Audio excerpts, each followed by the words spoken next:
Okay, so here's my problem. Every time I make a quilt block that kind of strays from the traditional process, which is pretty much all the time, someone always tells me it is the wrong way to make them, that the traditional way is the way to go, you know, that this is a travesty, and that the ancestral quilters from all around the world are rolling in their graves. Well, okay, they don't say that, but I kind of feel like that's the gist of it.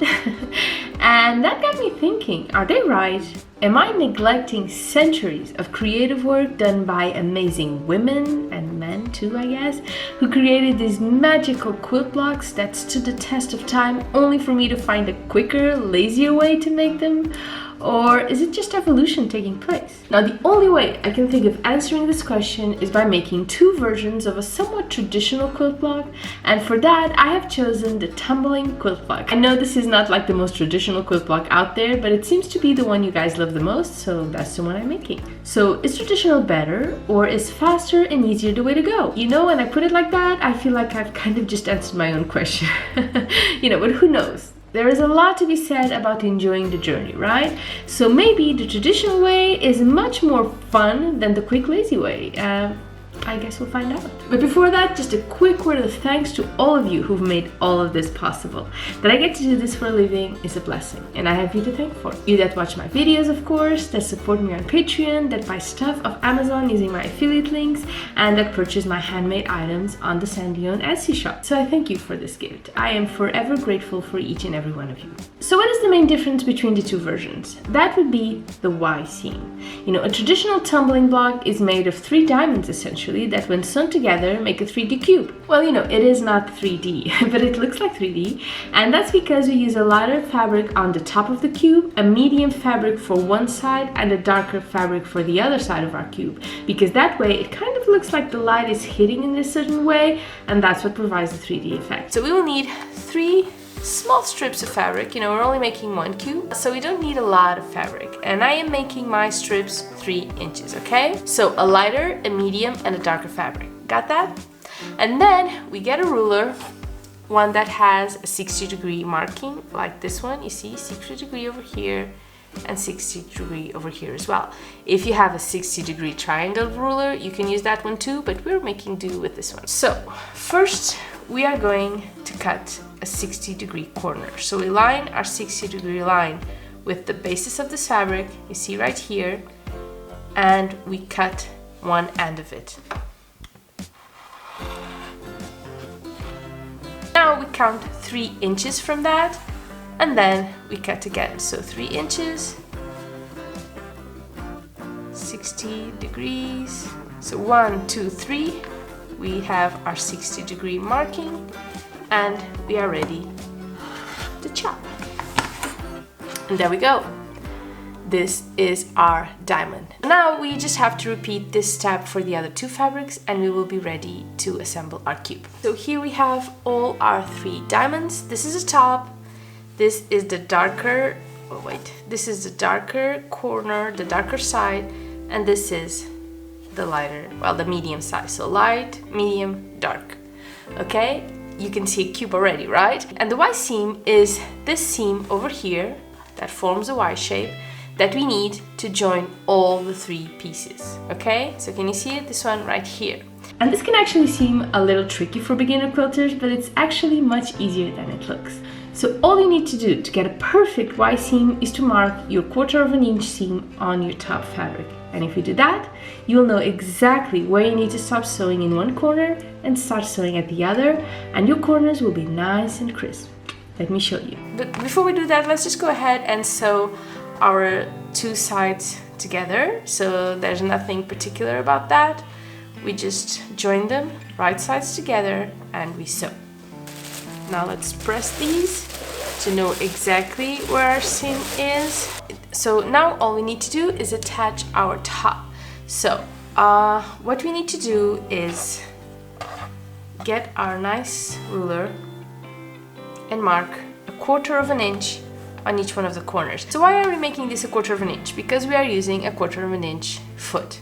Okay, so that way we know that our seam is going to be 1/4 inch. So when we mark the 1/4 inch on each corner, we are saying that the seams will meet exactly there, because they will, because this foot will make sure of that. let me show you.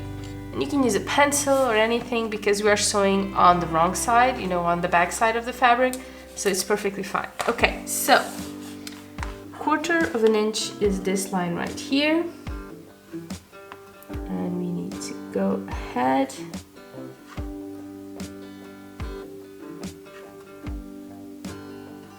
and draw a little. You can draw a line, you can do a cross at the corners, whatever feels good to you. I'm drawing the line so it will be more noticeable to you guys.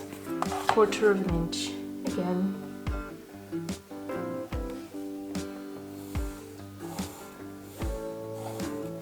Okay, but now we may also be interested in knowing where the 1/4 inch stops at the corner.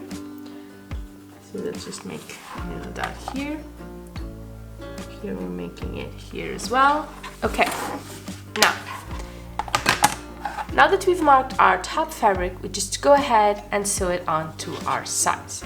Okay, so what we need to do is we need to pin this part precisely where the seam of the two sides is, to make sure it does not move and to make sure we've got it right where we want it, okay? So let's say we are sewing one side first. We just go here, we just, you know, feel our way around the seam.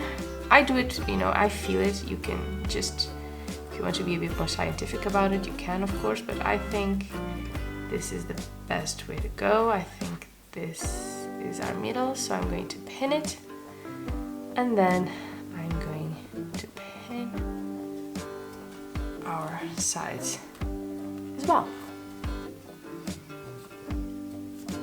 Now, another thing we can do to assure maximum precision is to sew from the middle to the outside, okay?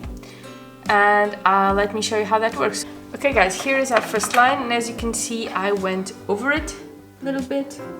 So I need to undo this little stitch. It's just one stitch really. It was the beginning stitch. I always forget it goes back a little bit. Does your sewing machine do that too? Start going back a stitch. So here we go. Do you see? I have sewn precisely up until this little corner and up until this little cross as well. And as much as I would love to say that it's my precision work, it's not. It is the 1/4 inch foot. Okay, so now this is what we have, but now we want to sew the other side. So we are just going to twist it around, just like that, making still sure this is nice and straight.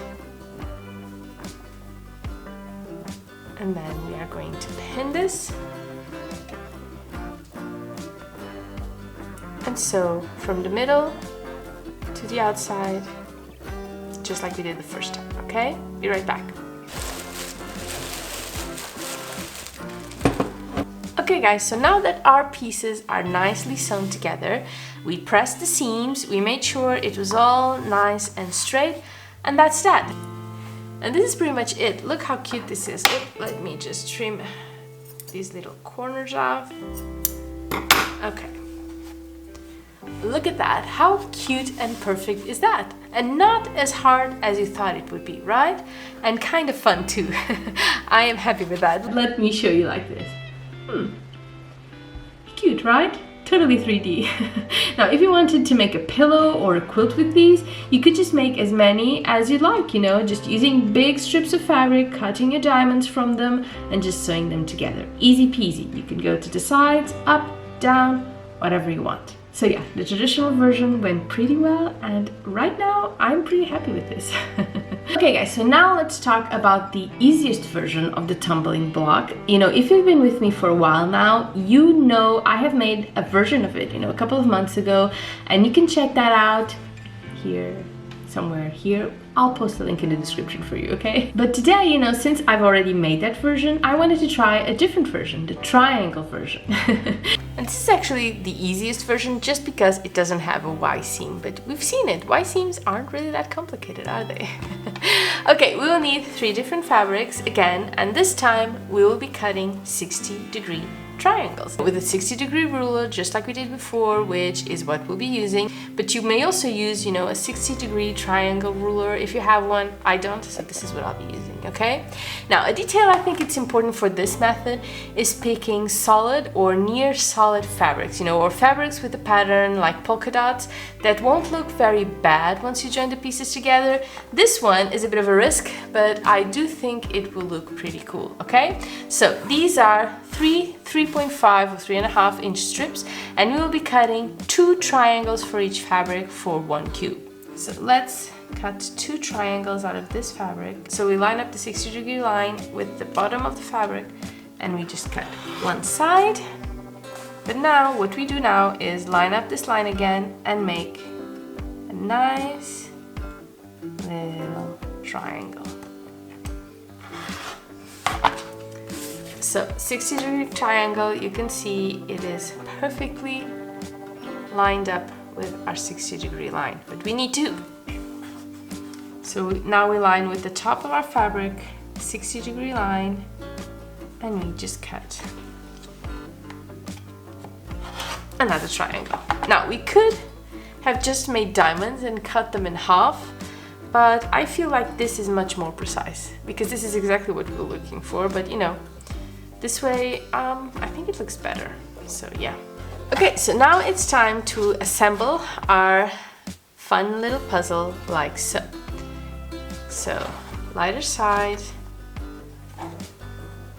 darker side, and medium side. And this is pretty much it.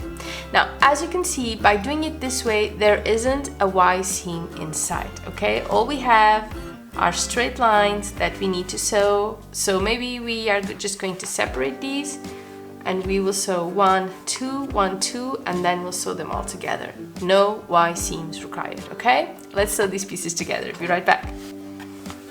And now these are going to be sewn together like so, but we need to pin this little middle to make sure it doesn't move, okay? Or it won't look like a cube, it will look like something else entirely, and we do not want that.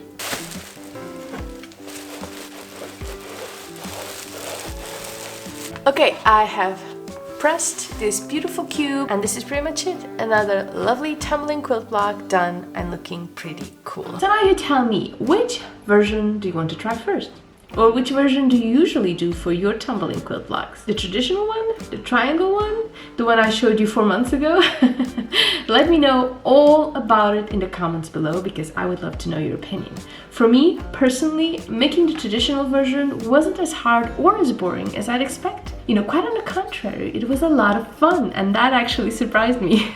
And yes, it was actually my first Y seam. I definitely get the benefits of a quick and easy project. You know, that's what I'm all about, and particularly for people who don't have a lot of time to sew, but still love doing it and find it relaxing, you know, after a long day of work. I totally get and I totally support, you know, doing quick fixes, you know, using all sorts of tricks and hacks to make the job easier for them. That's what this channel is all about, and it is what it will continue to be. It doesn't mean that I don't love tradition. It doesn't mean that I won't do a couple of traditional blogs, and it does not mean I won't do videos like this one. Well, I try, you know, the 2 versions, and you decide which one you prefer to make. Thank you for doing this with me, and I will see you really, really soon. Bye bye.